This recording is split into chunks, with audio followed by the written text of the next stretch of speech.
बघा आजच्या लेक्चरमध्ये आपण ग्रुप सी पूर्वपरीक्षा गेल्या 5 वर्षामध्ये म्हणजे 2021 ते 2025 पर्यंत पॉलिटीचे जे काही प्रश्न झालेले आहेत त्या सर्व प्रश्नांचं ॲनालिसिस, काही ट्रिक्स, काही एलिमिनेशन टेक्निक्स आणि भविष्यामध्ये त्या पॉलिटी किंवा त्या कॉन्सेप्टवर कशा प्रकारे प्रश्न तयार होऊ शकतात हे सगळं पाहण्याचा प्रयत्न आपण या लेक्चरच्या माध्यमातून करणार आहोत. पहिली गोष्ट बघा, जुन्या 5 वर्षाचे पॉलिटीचे जर प्रश्न ॲनालिसिस केले तर ह्या टॉपिकवर ते प्रश्न दिसतात. मग कुठले कुठले टॉपिक आहे बघा, एकूण 18 टॉपिक आहेत बघा, 18 ते 19 टॉपिक. या टॉपिकवर आपल्याला नेहमी म्हणजे ग्रुप सीला प्रत्येक वर्षी या टॉपिकवर प्रश्न आहेत, म्हणून हे टॉपिक आपल्याला करून जावंच लागतील. याच्या व्यतिरिक्त तुम्हाला एक्स्ट्रा टॉपिक करावे लागतील, परंतु हे करणे मस्ट आहे. बरोबर, मग कोणते कोणते टॉपिक आहे बघा. तर पहिला टॉपिक आहे ब्रिटिशकालीन कायदे. आता ब्रिटिशकालीन कायदे जर म्हटलं आपण तर याच्यामध्ये कोणते कोणते पडतात बघा. याच्यामध्ये 1909चा कायदा आपल्याला करावा लागेल, त्यानंतर 1919चा कायदा आपल्याला करावा लागेल, त्यानंतर 1935चा कायदा करावा लागेल, त्यानंतर 1947चे कायदे याच्यावर आपल्याला प्रश्न आहेत, त्यानंतर 1858चा एक कायदा आहे. हे कायदे जे आहेत आणि या कायद्याच्या मुख्य तरतुदी, या तरतुदीवर आपल्याला प्रश्न विचारताना दिसतात. त्यानंतर दुसरा टॉपिक आहे बघा, घटनेची निर्मिती आणि संविधान सभेच्या समित्या आणि घटनेची निर्मिती याच्यावर सुद्धा आपल्याला प्रश्न दिसतो. त्यानंतर परिशिष्टावर आपल्याला प्रश्न आहे. परिशिष्ट आपल्याला काहीतरी ट्रिक्स करून तर ट्रिक्स आपण सांगणार आहोत, ठीक आहे. त्यानंतर घटनेचे भाग, ठीक आहे, घटनेच्या भागावर सुद्धा प्रश्न आहे. त्यानंतर सरनाम्यावर प्रश्न आहे, महत्वाच्या सरनाम्यासंबंधी घटनादुरुस्तीवर सुद्धा आपल्याला प्रश्न दिसतो. त्यानंतर घटनादुरुस्ती, महत्वाच्या घटनादुरुस्ती आपल्याला लक्षात ठेवायच्या आहेत. त्यानंतर राज्यघटनेचे स्त्रोत म्हणजे कुठून आपण काय घेतलं, कोणत्या देशाकडून कोणती तरतूद आपण आपल्या राज्यघटनेमध्ये घेतली हे सुद्धा आपल्याला माहिती पाहिजे. त्यानंतर भारतीय संघराज्य, संघ व त्याचे क्षेत्र म्हणजे कलम 1 ते 4 यामध्ये जो भाग येतो, भारतीय संघराज्य म्हणजे काय, संघराज्याचे वैशिष्ट्य कोणते असतात आणि संघ व त्याचे क्षेत्र याच्याशी संबंधित आपल्याला प्रश्न दिसतात. त्यानंतर मूलभूत हक्कावर 100% प्रश्न आहेत, मूलभूत मार्गदर्शक तत्वावर आहेत आणि मूलभूत कर्तव्यावर आपल्याला प्रश्न दिसतात. त्यानंतर राज्यसूची, समवर्ती सूची आणि केंद्र सूची या प्रत्येक म्हणजे राज्याचे विषय कोणते, केंद्राचे विषय कोणते आणि समवर्ती सूचीचे विषय कोणते यावर सुद्धा प्रश्न आहेत. त्यानंतर महत्वाचे खटले आहेत बघा.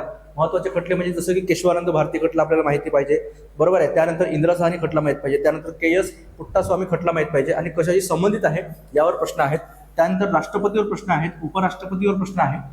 त्यानंतर न्यायव्यवस्था प्रश्न आहे बघा. न्यायव्यवस्था म्हणजे सुप्रीम कोर्ट आणि हायकोर्ट, हायकोर्टशी संबंधित आपल्याला खूप जास्त प्रश्न दिसतात. त्यानंतर राज्य विधिमंडळ आणि विधान परिषद. विधान परिषद, या विधान परिषदेमध्ये बघा किती राज्यामध्ये विधान परिषद अस्तित्वात आहे किंवा विधान परिषद स्थापना करायची असेल किंवा विधान परिषद नष्ट करायची असेल तर कोणत्या कलमा अंतर्गत करतात, संसद करते किंवा राज्य विधानसभा स्वतः करते याच्यावर प्रश्न येतो, ठीक आहे. त्यानंतर राज्यपालावर 100% प्रश्न आहे. कार्यकारी मंडळावर प्रश्न दिसतात. त्यानंतर महाधिवक्त्यावर प्रश्न आहे. महाधिवक्ता हा 165 कलमामध्ये येतो आणि महान्यायवादी हे कलम 148 अंतर्गत येतात, ठीक आहे. तर हे लक्षात ठेवायचं आहे आपल्याला, ठीक आहे. त्यानंतर केंद्र राज्य संबंधावर प्रश्न आहे. मग आता याच्यावर कशा प्रकारचे प्रश्न, तर याच्यावर सरकारी आयोग असेल किंवा उंची आयोग असेल, ठीक आहे. त्यानंतर राजमन्नार कमिटी, ठीक आहे, यावर सुद्धा आपल्याला प्रश्न विचारताना दिसतात. राजकीय सिद्धांत आपल्याला विचारलेले आहेत म्हणजे पाश्चिमात्य राजकीय विचारवंत किंवा पाश्चिमात्य विचारवंत आणि विशिष्ट त्यांचे राजकीय सिद्धांत यावर जुळ्या लावासारखा एक प्रश्न दिसतो आपल्याला. त्यानंतर पंचायत राजवर 2 ते 3 प्रश्न प्रत्येक परीक्षेला आहे किंवा प्रत्येक पूर्व परीक्षेला आपल्याला दिसतात. आणि ग्रामप्रशासन, पंचायत राज आणि ग्रामप्रशासन आपल्याला लक्षात ठेवायचे आहेत, बरोबर आहे. तर आपण करणार काय बघा, तर मी गेल्या 5 वर्षाचे प्रश्न ॲनालिसिस केले आहेत, त्यामधून काही ट्रिक्स डेव्हलप झालेले आहेत, काही एलिमिनेशन टेक्निक आहे आणि भविष्यात कशा प्रकारचे प्रश्न तयार होऊ शकतात, बरोबर. आता बघा ग्रुप सी, ग्रुप बी ह्या ज्या परीक्षा आहेत यामध्ये कॉन्सेप्ट प्लस फॅक्च्युअल गोष्टी या खूप महत्त्वाच्या आहेत. जसं जसं आपण बघा राज्यसेवा किंवा UPSC सारख्या परीक्षा जर पाहिलो तर त्यामध्ये मोठ्या प्रमाणामध्ये कॉन्सेप्ट विचारले आहेत, त्याच्यामुळे एलिमिनेशन टेक्निक त्या परीक्षांना खूप जास्त अप्लाय होतात. याच्यामध्ये एलिमिनेशन टेक्निक खूप कमी प्रमाणात आहेत, परंतु आहेत पण त्या मोजक्या आहेत, ठीक आहे. तर ते आपण पाहण्याचा प्रयत्न करूया, बरोबर. आणि हे सगळं झाल्यानंतर क्लिअर बघा, पहिली गोष्ट आपण कितीही जर अभ्यास केला आणि आपल्याला जर PYQचा पॅटर्न माहित नसेल, कशा प्रकारचे प्रश्न विचारले जातात हे जर आपल्याला समजत नसेल तर आपलं पास होणं अवघड असते, बरोबर. कारण बघा पॉलिटी सारखा विषय याच्यामध्ये 12 ते 13 प्रश्न आपले करेक्ट पाहिजे जर आपल्याला पूर्व परीक्षा जर पास करायची असेल तर, बरोबर आहे. कारण तसंही हिस्ट्री असेल, विज्ञान असेल यामध्ये पोरांचे मार्क कमी येतात कारण ते विषय तसे थोडेसे हार्ड आहेत, कठीण आहेत आणि ते कव्हर करायला जास्त अभ्यास लागतो. हा विषय सोपा आहे, बरोबर आहे, परंतु याच्यामध्ये 12 ते 13 प्रश्न किंवा करेक्ट करून घेणे हे थोडंसं मोर चॅलेंजिंग आहे, परंतु योग्य जर आपल्याला PYQचा पॅटर्न समजला, बरोबर आहे, तर 13 मार्क घेणे सहज सोपं आहे, ठीक आहे. मग हे सगळं झाल्यानंतर जे काही 5 वर्षाचे जे प्रश्न आपण ॲनालिसिस केले त्याबद्दलचे महत्वाचे काही फॅक्ट्स आहेत, महत्वाचे कॉन्सेप्ट आहेत, त्या कॉन्सेप्ट आपण लेक्चरच्या शेवटी, बरोबर आहे, म्हणजे तुम्हाला दाखवतो बघा मी जे फॅक्ट्स आणि कॉन्सेप्ट आहेत ते आपण लेक्चरच्या शेवटी आपण पाहण्याचा प्रयत्न करूया, बरोबर. उदाहरणामध्ये तुम्हाला सॅम्पल जर दाखवतो म्हटलं तर बघा हे काही महत्वाचे कलम आहेत, बरोबर. हे महत्वाचे कलम तुम्हाला पाठांतर पाहिजे, ठीक आहे. हे आपण सर्वात शेवटी मी तुम्हाला समजून सांगितणार आहोत, बरोबर आहे. हे आपल्याला लिखित स्वरूपात पाठ पाहिजे, हे कॉन्सेप्ट किंवा हे जे कलम आहेत हे कलम आपल्याकडे पाठ पाहिजे, लिखित स्वरूपात पाहिजे, ठीक आहे. त्यानंतर बघा अशा प्रकारचे कलम विचारताना दिसतात, हे न्याय व्यवस्थेशी संबंधित आहेत, याच्यावर प्रत्येक कलमावर आपल्याला प्रश्न विचारलेला आहे, बरोबर. त्यानंतर बघा हे संसद आणि विधिमंडळाशी संबंधित काही कलम आहेत, हे सुद्धा आपल्याला पाठांतर करावं लागतील, ठीक आहे. त्यानंतर इथे बघा महत्वाच्या काही घटना दुरुस्त्या आहेत, सगळे PYQच्या आधारावर काढलेल्या घटना दुरुस्त्या आहेत, ज्यावर नेहमी प्रश्न विचारला आहे आणि प्रत्येक घटना दुरुस्तीवर प्रश्न आहे, त्यामुळे हे आपल्याला माहितच पाहिजे. काहीतरी ट्रिक्स करून बघा, इथे ट्रिक्स सुद्धा दिसत तुम्हाला BDMS, बरोबर बरोबर. त्यानंतर इथे बघा, इथे जर पाहिलं तर इथे तुम्हाला इथे सुद्धा नेमक असे ट्रिक्स करून आपण लक्षात ठेवू शकतो. हे आपण व्हिडिओच्या सर्वात शेवटी पाहू, बरोबर. हे आपण सर्वात व्हिडिओच्या शेवटी पाहू, क्लिअर. आता महत्वाचं पहिला प्रश्न बघा, आता प्रश्न पाहू आपण, प्रश्नाकडे जाऊ. प्रश्न जर पाहिले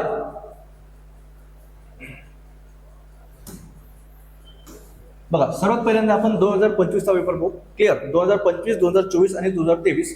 2023ला ग्रुप बी आणि ग्रुप सी हे दोन्ही एकत्र झाल्या होत्या, बरोबर आहे. आणि 2022 आणि 2021चे जर पेपर जर पाहिले त्यामध्ये पॉलिटीचे फक्त 10 प्रश्न विचारलेले होते. 2023 पासून पॅटर्न चेंज झाले आणि पॉलिटीचे 15 प्रश्न विचारायला सुरुवात झाली होती, ठीक आहे. मग 2025चा जर पेपर पाहिला तर त्या पहिला प्रश्न, लहान शहराच्या प्रशासनासाठी नगर क्षेत्र समिती स्थापन केली जाते, ती रिकामी जागा असू शकते, असा प्रश्न आहे. मग 3 आपल्याला स्टेटमेंट दिसतात आणि खाली 4 पर्याय आहेत, ठीक आहे. मग आता जर विचार केला बघा काय लिहिलं इथं, लहान शहराच्या प्रशासनासाठी नगर क्षेत्र समिती म्हणजे काय, टाउन एरिया कमिटी बद्दल प्रश्न आहे, ठीक आहे. टाउन एरिया कमिटी बद्दल आपल्याला प्रश्न दिसतो, ठीक आहे. मग ही अर्ध नागरी संस्था आहे, अर्ध नागरी संस्था आहे, ठीक आहे. आणि ही राज्य सरकारच्या कायद्याअंतर्गत स्थापन केली जाते, कायद्याअंतर्गत, ठीक आहे. आणि इथे बघा कीवर्ड असा आहे, कीवर्ड इथे बघा असू शकतेचा अर्थ होतो इट कॅन बी किंवा इट मे बी,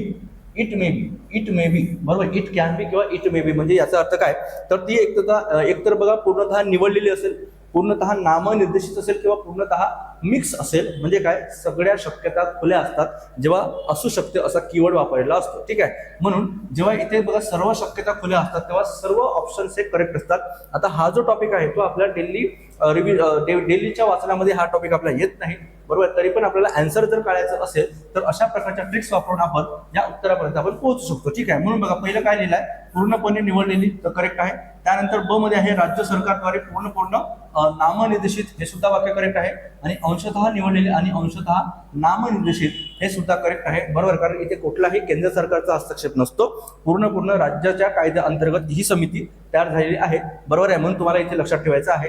आणि भविष्यात जर प्रश्न बघा, आता पंचायत राज हा जो टॉपिक आहे, पंचायत राज याच्याशी संबंधित आपल्याला महत्वाच्या समित्या आणि त्या महत्वाच्या समितीशी संबंधित काही शिफारशी सुद्धा आपल्याला प्रश्न विचारताना दिसतात. त्यामुळे भविष्यात तुम्हाला करून देणे अत्यंत आवश्यक आहे, बरोबर आहे. आणि अजून याच्यावर कशा प्रकारचा प्रश्न येऊ शकतो, त्यानंतर बघा छावणी मंडळ नियंत्रण हे कोणत्या मंत्रालयाच्या अंतर्गत येते, असा एक प्रश्न सुद्धा विचारला जातो, ठीक आहे. मग याला कॅन्टोन्मेंट बोर्ड असं म्हणतात बघा. तर छावणी मंडळ नियंत्रण हे संरक्षण मंत्रालयाअंतर्गत येते, संरक्षण मंत्रालयाच्या अंतर्गत छावणी मंडळ नियंत्रण केले जाते, बरोबर. तर हे इथं आपल्याला लक्षात ठेवायचं आहे. त्यानंतर नेक्स्ट प्रश्न बघा, पुढचा प्रश्न क्रमांक 2 यामध्ये म्हटलं आहे, सार्वजनिक निवडणुकीनंतरच्या पहिल्या ग्रामसभेचा अध्यक्ष तद्वतच वित्तीय वर्षातील पहिल्या ग्रामसभेचा अध्यक्ष कोण असतो, असा प्रश्न आहे, बरोबर. मग इथं लक्षात घ्या, मग ते लोकसभा विधानसभा की मग ग्रामसभा या सर्वांमध्ये बघा लक्षात घ्या, लोकसभा, विधानसभा, ग्रामसभेचा जो अध्यक्ष असतो, आता ग्रामसभेचा जर अध्यक्ष पाहिला इथे लोकसभेचा सुद्धा, बरोबर. त्यानंतर विधानसभेमध्ये सुद्धा सेम तरतुदी इथे लागू होतात. ग्रामसभेचा जर अध्यक्ष पाहिला तर तो नेहमी सरपंच असतो बघा, सरपंच असतो. आणि सरपंचच्या अनुपस्थितीमध्ये उपसरपंच असतो, उपसरपंच हे आपल्याला लक्षात ठेवावं लागेल, बरोबर आहे. आमदाराचा इथे काही संबंध नाही, खासदारांचा संबंध नाही. उपसरपंच हा कधी असतो, जर सरपंच जर अनुपस्थित असेल तर उपसरपंच हा ग्रामसभेचा अध्यक्ष असतो. भविष्यात याच्यावर प्रश्न कसा तयार होऊ शकतो, तर एका वित्तीय वर्षात किती ग्रामसभा होतात,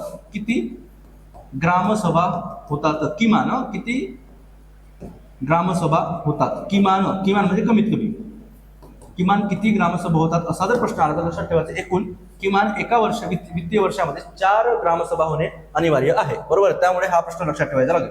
त्यानंतर प्रश्न क्रमांक 53 यामध्ये म्हटलंय बघा, राज्यपालाकडे भारतीय राज्यघटनेतील अनुच्छेद कोणत्यानुसार राज्याची कार्यकारी सत्ता सोपवण्यात आलेली आहे.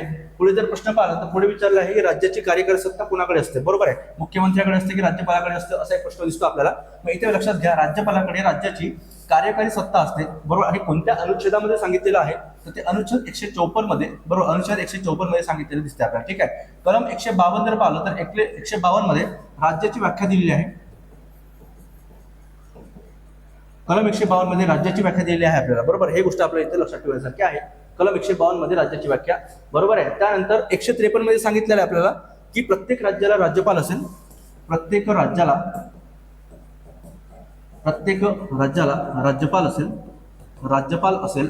बरोबर, हे आपल्याला कलम 153 मध्ये सांगितलेलं आहे. आणि कलम 155 मध्ये सांगितलेलं आहे की राज्यपालाची नियुक्ती हे राष्ट्रपती करते. राज्यपालाची नियुक्ती हे राष्ट्रपतीकडून होईल.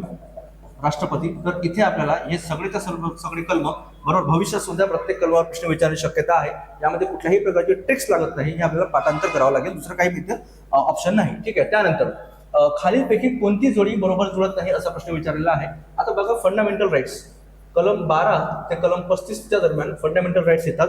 आणि याच्यावर कशा प्रकारचे प्रश्न आहेत, एकतर फंडामेंटल राईट्स देतात किंवा मूलभूत अधिकाराच्या जोड्या, आणि तुम्हाला इकडे मूलभूत अधिकार देतात आणि त्याच्या जोड्या लावा म्हणतात. मग इथे सुद्धा असाच प्रश्न आहे बघा, एक समानतेचा अधिकार, बरोबर, कलम 14 ते 18 हे वाक्य बरोबर आहे. शोषणाविरुद्धचा अधिकार अनुच्छेद 20 ते 22, बरोबर, अनुच्छेद 20 ते 22, तर हे वाक्य जे आहे हे वाक्य चुकीचं वाक्य आहे. बरोबर, लक्षात घ्या, शोषणाचा जो अधिकार आहे तो कलम 23 व कलम 24च्या अंतर्गत येतो. बरोबर आहे. आणि कलम 23 मध्ये वेठबिगारी सांगितलेली आहे, वेठबिगारीच्या विरुद्ध संरक्षण. आणि कलम 24 मध्ये बालमजुरीचं संरक्षण आपल्याला दिसते. ठीक आहे, आणि शोषणाविरुद्धचा अधिकार काय, कलम 23 आणि 24, बरोबर आहे. आणि इथे अजून एक गोष्ट लक्षात ठेवायची आहे, कलम 19 ते कलम 22 अंतर्गत आपल्याला स्वातंत्र्याचा अधिकार दिला आहे. स्वातंत्र्याचा अधिकार दिलेला आहे. बरोबर, भविष्यात आपल्याला प्रश्न कलम 29 वर प्रश्न विचारताना दिसतो. बरोबर, कलम 29 वर प्रश्न विचारताना दिसेल आपल्याला भविष्यामध्ये. कलम 32 आपल्याला लक्षात ठेवावं लागेल, कलम 32 लक्षात ठेवावं लागेल. कलम 226 वर प्रश्न विचारतात. ठीक आहे, तर हे प्रश्न महत्वाचे आहेत. फंडामेंटल राईट्स आपल्याला पाठांतर पाहिजे आणि या जोड्यावर नेहमी प्रश्न दिसतो. ठीक आहे, ते हे लक्षात ठेवावं लागेल. पुढचा प्रश्न, पोलीस पाटलांची नेमणूक करण्याचे अधिकार कोणास आहे असा प्रश्न आहे. बरोबर, आता बऱ्याच विद्यार्थ्यांनी याचं उत्तर हे उपजिल्हाधिकारी मारलं. बरोबर आहे, परंतु उपजिल्हाधिकारी नाही, त्याचं करेक्ट उत्तर आहे बघा, जिल्हाधिकारी. पोलीस पाटील नेमकं काय करतात तर गाव पातळीवर, बरोबर आहे, किंवा ग्रामीण भागामध्ये कायदा आणि सुव्यवस्था राखण्यासाठी पोलिसांना मदत करण्याचे काम हे पोलीस पाटील करत असतात. आणि यासाठी एक कायदा कोणता, तो महाराष्ट्र ग्राम पोलीस प्रशासन किंवा ग्राम पोलीस अधिनियम 1967चा कायदा आहे. 1967चा कायदा आहे. आणि या कायद्यानुसार पोलीस पाटलाची नेमणूक, बरोबर आहे, जिल्हाधिकारी करतील असा प्रश्न विचारलेला आहे. ठीक आहे, मग भविष्यात काय प्रश्न येईल बघा, एक्सपेक्टेड काय असेल, एक्सपेक्टेड प्रश्न कोणता असेल तर पोलीस पाटलाची, बरोबर आहे, पोलीस पाटलाचं निवृत्तीचं वय किती वर्ष असेल. बरोबर आहे, तर पोलीस पाटलाचं निवृत्तीचं वय हे 60 वर्ष आहे असा प्रश्न तुम्हाला भविष्यात ह्या प्रश्नावरून विचारला जाऊ शकतो. बरोबर, तर हे लक्षात ठेवायचं. ऑप्शन सी, तहसीलदाराचा संबंध नाही आणि पालकमंत्री यांचा काही संबंध नाही. ठीक आहे, तर हे प्रश्न इथे लक्षात ठेवावा लागलो. पुढचा प्रश्न, खालीलपैकी कोणत्या उच्च न्यायालयात सर्वाधिक खंडपीठ आहेत. बरोबर, आता इथे बघा, जर ऑप्शन जर पाहिले तर अलाहाबाद, राजस्थान आणि मध्य प्रदेश या तीनही हायकोर्टला फक्त एकच खंडपीठ आहे, एकच खंडपीठ. बरोबर आहे, परंतु बॉम्बे उच्च न्यायालय जर पाहिलं तर बॉम्बे उच्च न्यायालयाला 3 खंडपीठ आहेत. तर 3 खंडपीठ आपल्याला दिसतात. एक आहे बघा आपल्याला, एक खंडपीठ आहे नागपूरला, दुसरा आहे छत्रपती संभाजीनगरला, आणि तिसरं खंडपीठ आहे पणजीला, म्हणजे गोवा राज्यात. बरोबर आहे, गोवा राज्यात. हे आपल्याला इथे लक्षात ठेवावं लागेल. ठीक आहे, हा प्रश्न खूपदा आलेला आहे. मग भविष्यात प्रश्न कसा येतो, भविष्यात प्रश्न बघा, बॉम्बे हायकोर्ट जे आहे, बॉम्बे हायकोर्ट हे कोणकोणत्या राज्याच्या अधिकार क्षेत्रात येतो, कोणकोणत्या राज्याच्या अधिकार क्षेत्रात येतो असा प्रश्न विचारला जाऊ शकतो. अधिकार क्षेत्र आपल्याला विचारू शकतात. बॉम्बे हायकोर्टचं अधिकार क्षेत्र आपल्याला लक्षात ठेवावं लागेल. मग कुठलं आहे बॉम्बे हायकोर्टचं अधिकार क्षेत्र, एक आहे महाराष्ट्र, त्यानंतर आहे गोवा, त्यानंतर दादरा नगर हवेली, दमन आणि दीव हे बॉम्बे हायकोर्टचं अधिकार क्षेत्र आहे असा प्रश्न भविष्यात आपल्याला विचारला जाईल. ह्या प्रश्नावरून आपल्याला इतकं शिकता येईल. बरोबर, त्यानंतर पुढचा प्रश्न, कोणत्या परिशिष्टामध्ये भारताच्या अधिकृत भाषांची यादी आहे, बरोबर आहे. परिशिष्टावर मी युट्यूबला रील टाकलेली आहे. तर ट्रिक कोणती आहे बघा, तर ट्रिक आहे बघा, टीयर्स ऑफ ओल्ड पीएम.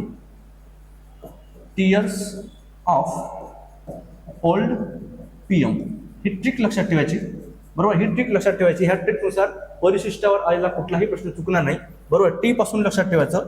टीचा अर्थ काय असतो? टीचा अर्थ असतो टेरिटरी, बरोबर आहे, म्हणजे भूप्रदेश. भारतामध्ये असलेल्या राज्य आणि केंद्रशासित प्रदेशांची नावं, त्यांची सीमा, राज्याचा विस्तार, बरोबर, हे सगळं सांगितलेलं आहे परिशिष्ट 1 मध्ये, लक्षात घ्यायचं, बरोबर. त्यानंतर परिशिष्ट 2 मध्ये सांगितलं आहे इमोलमेंट्स म्हणजे काय, तर वेतन आणि भत्ते, वेतन व भत्ते, बरोबर आहे. मग कोणाचे? राष्ट्रपती, राज्यपाल, लोकसभेचा अध्यक्ष, न्यायाधीश यांचं वेतन व भत्ते काय असतील, हे परिशिष्ट 2 मध्ये आहे. ए पासून अफर्मेशन लक्षात ठेवायचं. अफर्मेशन म्हणजे शपथांचे नमुने, बरोबर. लोकसभेचा अध्यक्ष असेल, राज्यपाल, राष्ट्रपती यांच्या शपथांचे नमुने काय असतील, हे परिशिष्ट 3 मध्ये आहे. आर पासून लक्षात ठेवायचं राज्यसभा सीट, बरोबर आहे. राज्यांमध्ये राज्यसभेच्या सीटांचं वाटप कशा प्रकारे झालेलं आहे, हे परिशिष्ट 4 मध्ये आहे. एस पासून लक्षात ठेवायचं शेड्यूल एरिया, बरोबर आहे, म्हणजे अनुसूचित क्षेत्राशी संबंधित. परिशिष्ट 5 आहे. परिशिष्ट 6 जर पाहिलं तर अदर ट्रायबल एरिया, याच्यामध्ये 4 राज्य येतात. कोणतं? तर 4 राज्याचं बघा ट्रिक लक्षात ठेवा.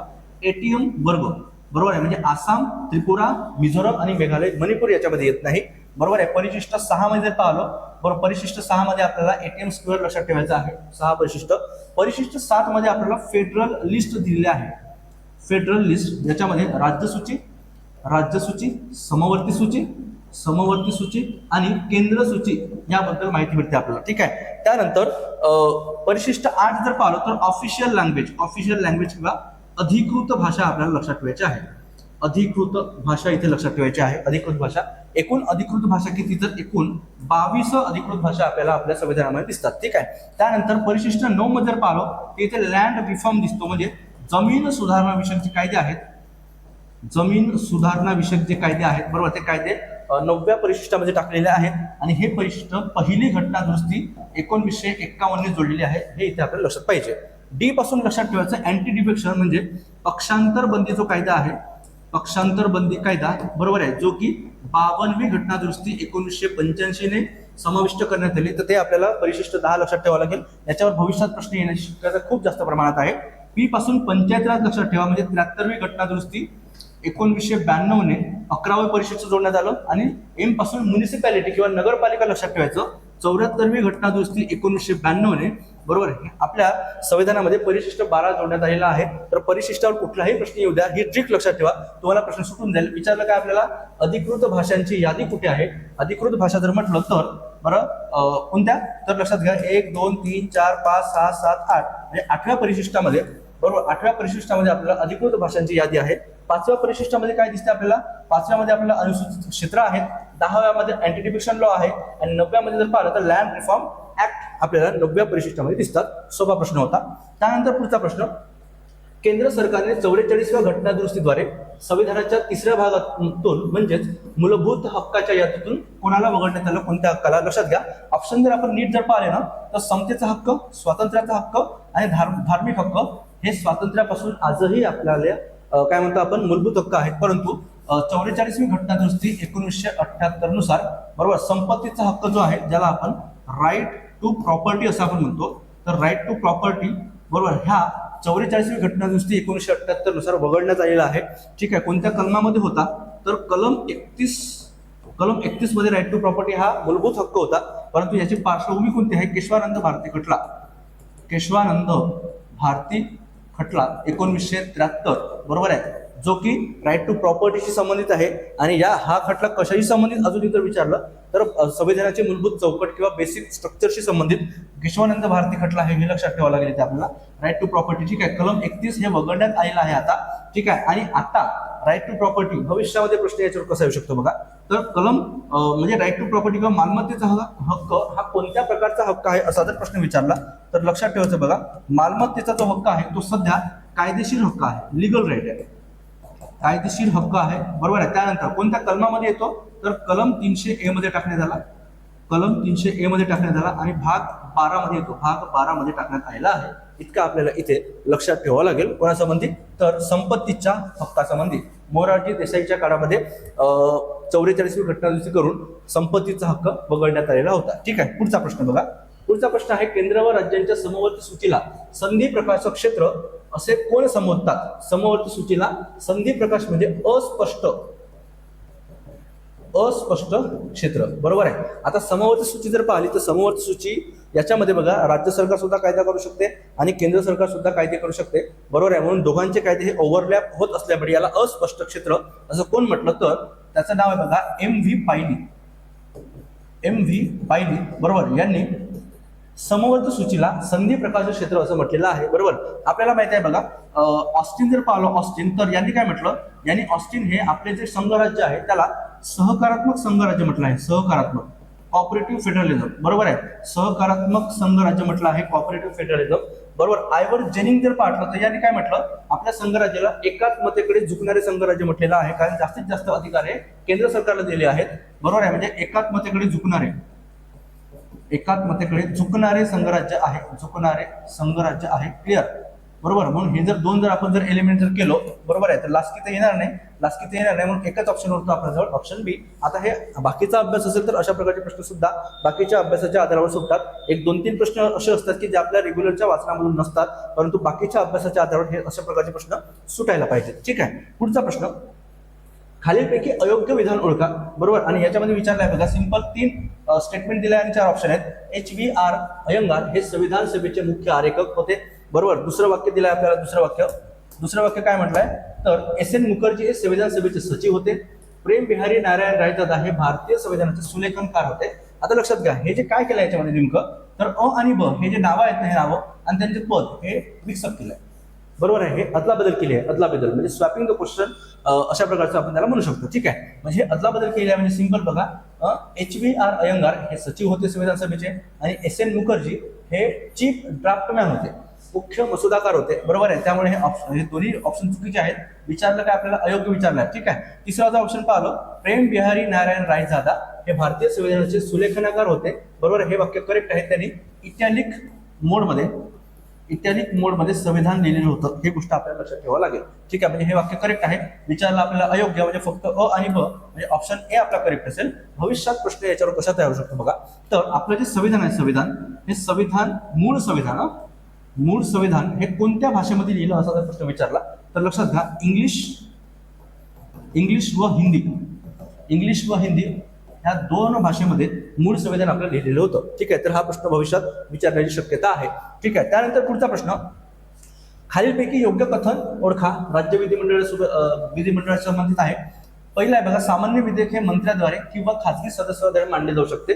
दुसरं आहे, धन विधेयक हे मंत्र्याद्वारे किंवा खाजगी सदस्याद्वारे मांडले जाऊ शकते. पहिलं स्टेटमेंट बरोबर आहे. दुसरं स्टेटमेंट जर पाहिलं, धन विधेयक ज्याला आपण मनी बिल असं म्हणतो, हे कलम 110 अंतर्गत येते. ठीक आहे, त्यानंतर काय लक्षात ठेवायचं आहे, सर्वात पहिल्यांदा लोकसभेत मांडलं जाते, राज्यसभेमध्ये फक्त 10 दिवसाचा वेळ मिळतो, 14 दिवसाचा वेळ मिळतो, बरोबर. 14 दिवस राज्यसभा त्याला थांबवून ठेवू शकते. दुसरी गोष्ट, बरोबर, इथे बघा, खाजगी सदस्याद्वारे कुठल्याही प्रकारचं मनी बिल मांडता येत नाही, बरोबर. एकतर म्हणजे काय, सरकारी मंत्रीच मनी बिल मांडू शकतात, बरोबर. आणि त्यानंतर काय महत्वाचं लक्षात ठेवायचं आपल्याला, तर मनी बिल हे यासाठी संयुक्त बैठक बोलवता येत नाही. पुन्हा एकदा बघा, मनी बिलच्या व्यतिरिक्त घटना दुरुस्तीचे विधेयक असते. घटना दुरुस्ती विधेयक आणि मनी बिल या दोघांसाठी संयुक्त बैठक जे कलम 108 मध्ये तरतूद आहे, बरोबर, त्यासाठी संयुक्त बैठक बोलवता येत नाही. त्याच्यामुळे दुसरं विधान चुकीचं आहे, पहिलं विधान करेक्ट आहे, बरोबर आहे. हे आपल्याला सोपा प्रश्न आहे, खूप जास्त कठीण नाही आहे, बरोबर. इतक्या तरतूद आपल्याला पाठांतर पाहिजे, कारण हे प्रश्न खूपदा वारंवार विचारलेले आहेत, हे आपल्याला इथे लक्षात ठेवावं लागेल. प्रश्न विचारला योग्य कथन ओळखा, ऑप्शन ए याचं करेक्ट असेल. ठीक आहे, पुढचा प्रश्न, बळवंतराय मेहता समितीच्या योग्य शिफारशी ओळखा असा प्रश्न आहे. बळवंतराय मेहता समिती 1957 ची समिती आहे, 1957 ची समिती आहे, बरोबर. ह्या समितीने काय केलं बघा, या समितीने ग्रामपंचायत जे आहे, ग्रामपंचायत किंवा पंचायत राज हे त्रिस्तरीय असावी अशी शिफारस केली आहे, बरोबर आहे. आणि जी सर्वात खालची पातळी आहे म्हणजे कोणती, ग्रामपंचायत, बरोबर. ग्रामपंचायतीचे जे काही प्रतिनिधी असतात, बरोबर आहे, त्यांची निवड प्रत्यक्ष करण्यात यावी, प्रत्यक्ष. आणि पंचायत समिती व जिल्हा परिषद यामध्ये जे प्रतिनिधी असतात त्यांची निवड हे अप्रत्यक्ष करण्यात यावी अशी शिफारस बळवंतराय मेहता समितीने दिली होती. आणि शेवटचं एक वाक्य लक्षात ठेवायचं पुन्हा, जिल्हाधिकारी जे आहेत जिल्हाधिकारी हे जिल्हा परिषदचे अध्यक्ष असावे असं सुद्धा याने शिफारस केलेली होती. बरोबर. आता लक्षात घ्या, तिनेही जर स्टेटमेंट वाचलं तर पहिलं स्टेटमेंट काय म्हणताय, ग्रामपंचायत प्रत्यक्ष निवडून आलेल्या प्रतिनिधीसह स्थापन करावी, वाक्य करेक्ट आहे. दुसरं बघा, पंचायत समिती आणि जिल्हा परिषद प्रत्यक्ष निवडून आलेल्या प्रतिनिधीसह स्थापन करावी, हे वाक्य चुकीचं आहे. बरोबर, कारण त्यांनी अप्रत्यक्ष सांगितलेलं होतं. क मध्ये काय, जिल्हाधिकारी जिल्हा परिषदेचे अध्यक्ष असावेत, हे सुद्धा त्यांनी केलेली शिफारस आहे. बरोबर आहे. म्हणजे काय विचारलं आपल्याला, योग्य शिफारशी विचारलेल्या आहेत, अ आणि क करेक्ट आहे, म्हणून ऑप्शन सी इथं करेक्ट असेल. बरोबर. त्यानंतर भविष्यामध्ये प्रश्न याच्यावर कसा येऊ शकतो, अशोक मेहता समितीवर प्रश्न येईल. अशोक मेहता समिती जी आहे, अशोक मेहता समिती, बरोबर. हे कधीची समिती आहे, ही समिती 1977 ची समिती आहे. बरोबर. यांनी महत्वाचं काय सांगितलं होतं बघा, तर यांनी पंचायत राज हे द्विस्तरीय असावं अशी शिफारस केली होती. म्हणून महत्वाच्या पंचायत राजशी संबंधित महत्वाच्या केंद्र सरकारने स्थापन केलेल्या समित्या आणि राज्य सरकारने स्थापन केलेल्या समित्या आपल्याला, आणि त्यांच्या शिफारशी हे आपल्याला, किंवा त्यांचे इयर, बरोबर, आणि शिफारशी हे आपल्याला लक्षात असायला पाहिजे. पंचायत राजवर प्रश्न येतात. ठीक आहे. त्यानंतर पुढचा प्रश्न, खालीलपैकी कोणत्या सूचीमध्ये प्रतिबंधात्मक स्थानबद्धतेची तरतूद करण्यात आली आहे असा प्रश्न विचारलेला आहे. आता लक्षात घ्या, प्रतिबंधात्मक स्थानबद्धता याला आपण प्रिव्हेंटिव्ह डिटेन्शन असं आपण म्हणतो. प्रिव्हेंटिव्ह डिटेन्शनचे दोन प्रकार असतात. एक असतो बघा दंडात्मक स्थानबद्धता, ज्याला आपण प्युनिटिव्ह म्हणतो. प्युनिटिव्ह याला दंडात्मक स्थानबद्धता म्हणतात. म्हणजे काय, याचा अर्थ असा आहे बघा, एखादा गुन्हा केल्यानंतर आपल्याला अटक होणे, याला आपण दंडात्मक स्थानबद्धता म्हणतो.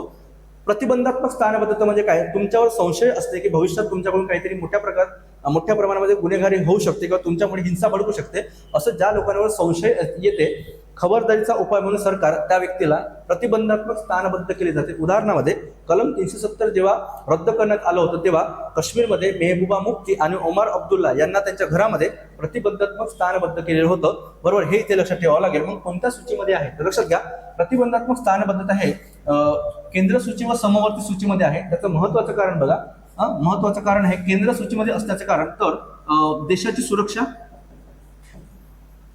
देशाची सुरक्षा व परराष्ट्र व्यवहार, बरोबर, हे राखण्यासाठी केंद्र सूचीमध्ये टाकण्यात आलेलं आहे. आणि समवर्ती सूचीमध्ये असण्याचं कारण म्हणजे काय, तर राज्याचं कायदा व सुव्यवस्था राखण्यासाठी राज्य सूची किंवा समवर्ती सूचीमध्ये सुद्धा आहे. म्हणजे काय, राज्य आणि केंद्र सुद्धा यावर कायदा करू शकतो. बरोबर आहे. हे आपल्याला इथे लक्षात ठेवावं लागेल. बरोबर आहे. म्हणजे फक्त बघा इथे फक्त बरोबर आहे, हे ऑप्शन दोन्ही कट होतात, कारण हे दोन्ही एक्स्ट्रीम वर्ड आहेत. ठीक आहे, एक्स्ट्रीम वर्ड आहेत. पुढचा प्रश्न, लक्षद्वीप कोणत्या राज्य उच्च न्यायालयाच्या कार्यक्षेत्रात येतो असा प्रश्न आहे. आता बघा, ऑप्शन जर पाहिले, ऑप्शन कर्नाटक, मद्रास, ओडिसा, केरळ. लक्षद्वीप जर पाहिलं तर भारताचा नकाशा जर पाहिला, भारताचा नकाशा बघा, इथे केरळ येतो, इथे कर्नाटक आहे, आणि इकडे तामिळनाडू आहे. बरोबर, हा केरळ आहे. बरोबर. इथे बघा लक्षद्वीप आहे, इथे म्हणजे काय, केरळच्या जवळ आहे. जॉग्राफिकल दृष्टिकोनातून पाहिलं तर आपल्याला केरळच्या जवळ दिसतो. बरोबर आहे. म्हणून केरळ हे लक्षद्वीप कोणत्या उच्च न्यायालयामध्ये येतो, तर केरळ, आणि याचं हेडक्वार्टर, उच्च न्यायालयाचं हेडक्वार्टर कुठे आहे, तर एर्नाकुलम. बरोबर, एर्नाकुलम या ठिकाणी आपल्याला दिसते. ठीक आहे. त्यामुळे कर्नाटक येणार नाही, मद्रास येणार नाही, आणि ओडिसा येणार नाही. बरोबर. भविष्यात आपल्याला प्रश्न येऊ शकतो कोणता, अंदमान निकोबार बेट समूह. अंदमान व निकोबार बेट समूह कोणत्या उच्च न्यायालयाअंतर्गत येतो असा प्रश्न भविष्यात विचारला जाऊ शकतो. आणि त्याचं उत्तर लक्षात ठेवायचं, कलकत्ता उच्च न्यायालयाच्या अंतर्गत, बरोबर, अंदमान व निकोबार बेट समूह येतो. हे इथं याचं करेक्ट उत्तर असेल. बरोबर आहे. प्रश्न क्रमांक 64. त्यानंतर पुढचा प्रश्न 65, खालीलपैकी कोणते विधान सत्य नाही विचारलाय. बरोबर आहे. सत्य नाही म्हणजे काय, असत्य विधान ओळखायचं आपल्याला. असत्य, भारतीय राज्यघटनेच्या अंमलबजावणीची तारीख 26 नोव्हेंबर 1949. बाकी चुकीचं आहे, म्हणजे हेच आपलं उत्तर आहे. ठीक आहे. भारतीय संविधानाच्या अंमलबजावणीची तारीख किती आहे, 26 जानेवारी 1950, ज्यावेळेस आपण प्रजासत्ताक दिवस साजरा करतो. 26 नोव्हेंबर 1949 संविधानाची स्वीकृती आहे. बरोबर आहे. हा सोपा प्रश्न होता, खूपदा हा प्रश्न विचारलेला आहे. बरोबर. आणि त्यानंतर बघा बाकीचे प्रश्न पाहूया आपण. हे आन्सर असेल. बरोबर आहे. हे वाक्य चुकीचं आहे, हे आन्सर असेल आपलं. 42व्या घटना दुरुस्तीने धर्मनिरपेक्ष शब्द जोडला आहे, करेक्ट आहे, बरोबर. 42वी घटनादुरुस्ती 1976 ला झाली, हे सुद्धा करेक्ट आहे. सामाजिक, आर्थिक आणि राजकीय न्याय या संकल्पना भारतीय राज्यघटनेत सोव्हिएत रशिया, बरोबर, USSR मधून घेतलेल्या आहेत, हे सुद्धा वाक्य करेक्ट आहे, बरोबर आहे. भविष्यात प्रश्न काय? स्वातंत्र्य, समता, बंधुता. स्वातंत्र्य, समता व बंधुता हे तत्व आपण कोणत्या देशाकडून घेतला असा जर प्रश्न विचारला तर लक्षात ठेवायचं फ्रेंच राज्यघटनेतून. फ्रेंच राज्यघटनेतून आपण स्वातंत्र्य, समता, बंधुता हे तत्व आपण घेतलेलं आहे.